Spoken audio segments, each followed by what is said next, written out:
Hello everyone, welcome back to the channel. So, today we are looking at my Chamberlain Whisper Drive again. And today we are going to be doing a full review of this opener. So, yeah, this is my Chamberlain Whisper Drive model. Get the cover open here. 248-739, made in July something of 2010. 120 volts, 6 amps, 60 hertz, and 1/2 horsepower. So yeah, this opener has an AC motor.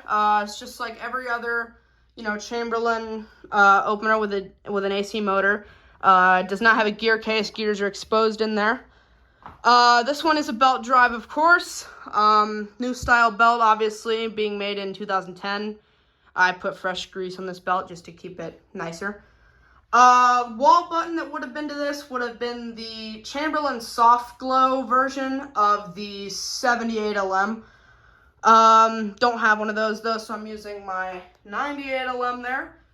Does require sensors with this one. And the remote it would have come with would have been, I believe, I'm not sure about this one, but the Chamberlain version of the 373LM.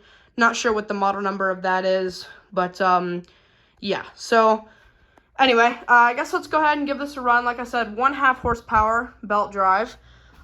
This one would have come with a square rail. I'm using a 3-piece T-rail on it, so much better than the square rail. Not as good as a 1-piece, of course, but it works.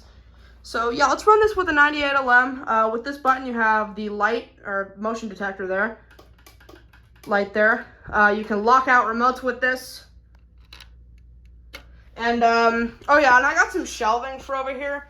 So yeah, this is really nice. I have a bunch of miscellaneous stuff in there, tools.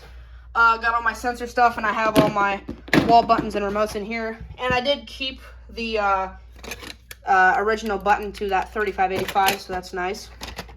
The remote I'm using, 895 max here. Oh yeah, and got a new rug as well.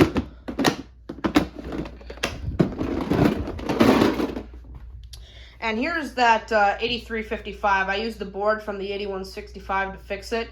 It does work. I'm not going to run it in this video. You'll see it when I put it on the rail here at some point. But anyway, yeah, if it's locked and you try to run it, light flashes twice. So yeah, let's go ahead and give this a run from back here. And here we go.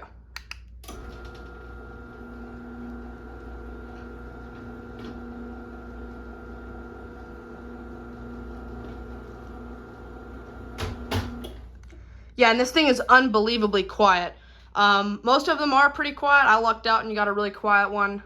Some of these can be a little bit louder, but yeah, we'll come over here and run it down.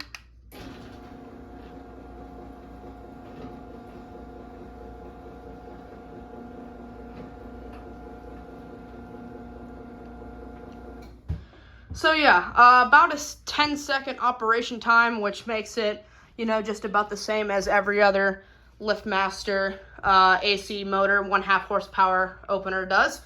The belts on here, tensions basically is the same as the square rail. Just the bolt right here, you turn it down to loosen and turn it up, turn it down to tighten, turn it up to loosen. Yeah, the belt goes there.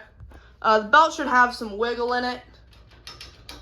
I always keep the belts kind of loose, especially because they're not on a door, so no need to crank them really tight. The T-rail trolley is a little bit different. With the square rail, you just pull it down, and the lever would go down, and then you have to pull the rope back, and it would go back up, and then it would connect to the trolley there. This is the door arm. The garage door would be connected right here. So yeah, let's give this another run, and here we go.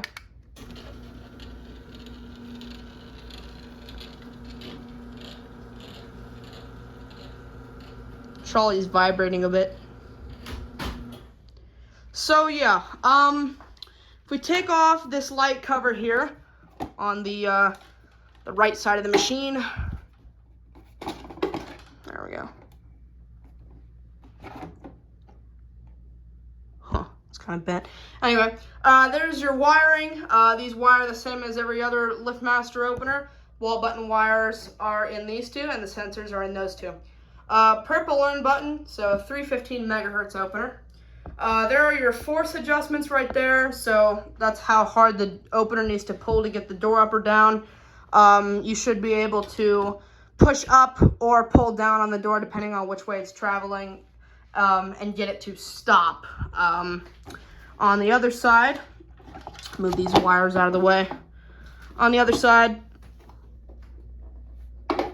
you have your limit adjustments right there. There's 2 screws in there. You can't really see them. But there are screws in there that you have to turn depending on how much the door needs to open or close.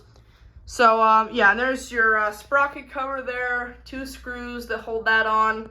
And there is a sprocket, or it's a belt sprocket. It's not a chain sprocket, that drives the belt.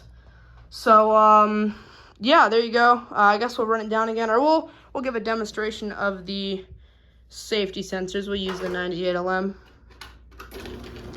So if it's going down and the sensors are obstructed,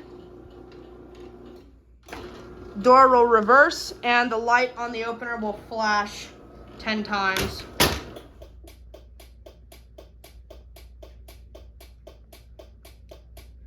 Just as an indicator of why it stopped. Give this another rundown. I don't really have a good way to demonstrate the force. I can't really put my phone down anywhere. But anyway, we'll run this down. Get right up next to the motor.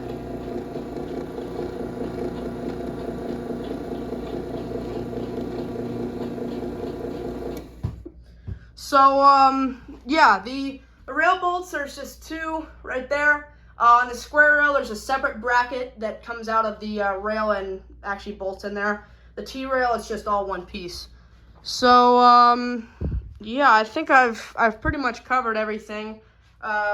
2 screws right there, and then there's 2 on the back to get the case off, and then there's 1 screw on each side on the bottom, and the case drops off. Good idea to lubricate the gears every now and then. The main sprocket gear and the worm gear. I lubed those after I made that short video about the gears inside of there. There's your antenna. Yeah, I think I've pretty much covered everything. Obviously, belt drive again, 1/2 horsepower. I guess we'll go back here, run this one more time. Here we go.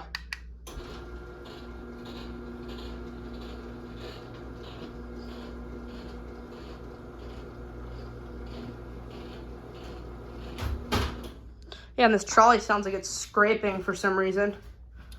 I don't know why. So these make a little noise, but I've never heard it do that before.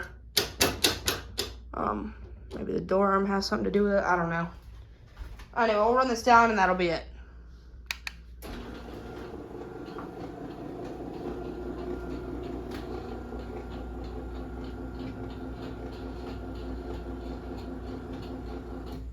So yeah, super quiet. Yeah, there you go.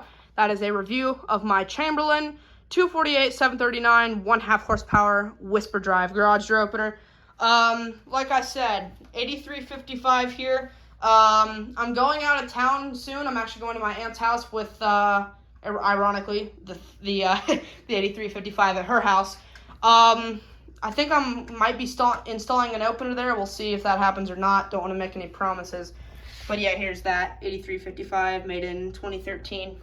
So I don't know if I'll get this up before I go out of town, but after I get back from that trip, this will be going up on the rail, and I'll probably set the 8550 back up or something.